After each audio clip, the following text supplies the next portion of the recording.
नमस्कार, आप देख रहे हैं नेशनल भारत न्यूज। आपके साथ मैं हूं राशि। आइए खबरों की शुरुआत करें। डिंडोरी जिले की बैगा बाहुल्य गांव जलदा में महिला स्वास्थ्य कार्यकर्ता जिले भर में चर्चा का विषय बनी हुई है। 8वीं तक पढ़ी लिखी, फिर माता पिता ने 18 वर्ष की उम्र में ब्याह दिया। ससुराल आई तो पहले बेटी हुई, फिर दिव्यांग बेटा दिव्यांग हुआ तो लगा मुझ पे कुछ कमियां रही होंगी, मैंने ध्यान नहीं दिया होगा। बस यहीं से लक्ष्मी राजपूत ने एक बार फिर पढ़ाई शुरू की, एएनएम की ट्रेनिंग की और 2 बार व्यापम परीक्षा में असफल होने के बाद प्राइवेट हॉस्पिटल में नौकरी कर ली। लेकिन इस बार लक्ष्मी ने व्यापम परीक्षा पास की और हेल्थ वर्कर बन गई। पिछले 1 साल से लक्ष्मी बजाग जनपद पंचायत क्षेत्र के सुदूर गांव जलदा उप स्वास्थ्य केंद्र के आसपास गांव में स्वास्थ्य सेवाएं दे रही है। अपने पति और दिव्यांग बच्चे के साथ फील्ड में जाकर खेतों में, घरों में गर्भवती महिलाओं का नियमित चेकअप, दवाइयां और केयर करने की सलाह दे रही है। लक्ष्मी की सेवा से ग्रामीण खुश होते हुए तारीफ करते हैं। हेल्थ वर्कर लक्ष्मी राजपूत के बारे में सिंदूर खार गांव की मायावती मारावी बताती हैं कि एएनएम इस सप्ताह में 2 बार में घर आकर गर्भवती महिलाओं का और प्रसव के बाद भी जच्चा बच्चा को देखने आती हैं, दवाइयां देती हैं, चेकअप करती हैं, जरूरी सलाह देती हैं।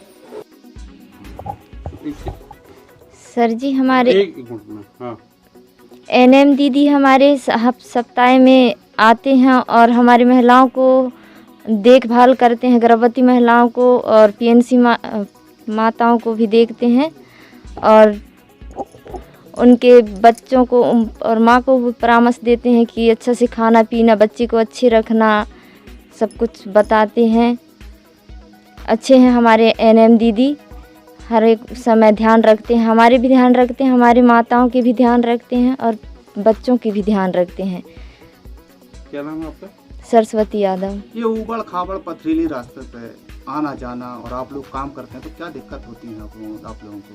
सर, थोड़ी घाट चढ़ने में प्रॉब्लम है, बाकी तो कुछ नहीं है वैसे। अभी क्या मैडम अगर रात में कभी बुलाते हैं तो? जी, आ जाते हैं सर 108 से। किस पोस्ट पे ना? ये मैडम काइन करते तुम्हारे आ के देखते है, ताकते है, जांच करते है, इलाज करते है, सब करते है। काइन बताते काइन बताते समझाते है, बताते है भाई, हम तो जेन समझन तेल बताते हैं। हाँ, लगाते है, दवाई देते है, गोली सब देते है। कितना दिन में आते हैं? अब 8-8 रोज में आते रहते है।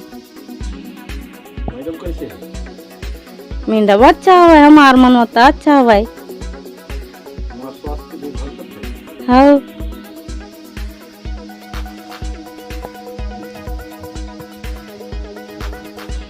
बता काइन ना बच्चा कब? शुक्रवार 8-9 बजे दिन। हाँ, क्या ना है?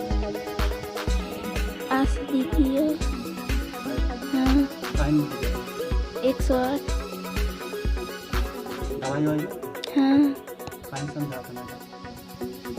अच्छा से खाना पीना खाना और बच्चे को सुरक्षित रखना। और 12 बजे रात में गए उप स्वास्थ्य केंद्र। तो सही ट्रीटमेंट हुआ? हाँ, बताइए मैडम, क्या कब से शुरुआत हुई, आपने कैसे प्रेरणा प्राप्त की?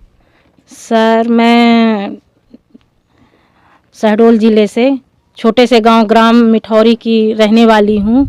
मेरी शादी 2004 में सर जिला डिंडौरी ग्राम गीधा में हुआ। उसके बाद मेरे 1-1.5 साल बाद मेरी लड़की आ गई गर्भ में, तो उसका भी सर होम डिलीवरी ही हुआ, क्योंकि स्वास्थ्य विभाग से कोई इतना जानकारी नहीं था, थोड़ा बहुत तो था लेकिन उतना ज़्यादा नहीं था। इसके बाद 1.5 साल का ही गैप हो पाया सर बच्चे का, तो फिर मेरा बेटा हुआ। बेटा तो दिव्यांग है, बोल नहीं पाता है, इसलिए मैंने एक मन में ठानी कि मैं कुछ करूं। उसके बाद सर मैं 8वीं तक ही पढ़ी थी। उसके बाद मैं डिंडौरी में आके 10वीं का मैं प्राइवेट उत्कृष्ट विद्यालय से फॉर्म भरा, तो उसमें से मैं 10वीं क्रॉस कर गई। उसके बाद मैं एएनएम की ट्रेनिंग करने के लिए सोची कि मेरा बच्चा तो हुआ जो है, लेकिन मैं ऐसे बच्चे को देखती हूँ तो मेरे को बहुत तकलीफ़ होती है, क्योंकि मैं दूसरे के बच्चे को नहीं देखना चाहती। तो मैंने मन में ठाना कि मेरे को कुछ करना है। तो फिर मैं 2010 में सर एएनएम की ट्रेनिंग करने चली गई, प्राइवेट कॉलेज से करी हूँ। फिर वहाँ से मैं ट्रेनिंग करके आई सर, तो मैंने प्राइवेट जॉब करना स्टार्ट कर दिया। शहडोल में ही मैं करी, 10 साल तक करी वहाँ मैं। 10 साल के बाद फिर मैंने गवर्नमेंट जॉब के लिए अप्लाई करी, तो मेरा हो गया। पिछले साल अक्टूबर में मैं ज्वाइनिंग करी।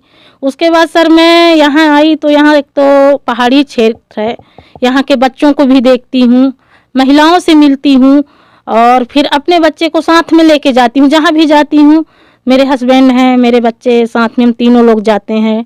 तो मेरी कोशिश यही रहती है कि ऐसा कोई बच्चा हो ना पाए, जो मैंने गलती करी दूसरे कोई भुगत ना पाए। मैं महिलाओं को समझाती हूँ, उनको टाइम टाइम पे दवाइयाँ देती हूँ, टाइम टाइम पे उनकी जांचें करती हूँ। जो सुविधा मेरे ऊपर बन रही है मैं देने की कोशिश करती हूँ।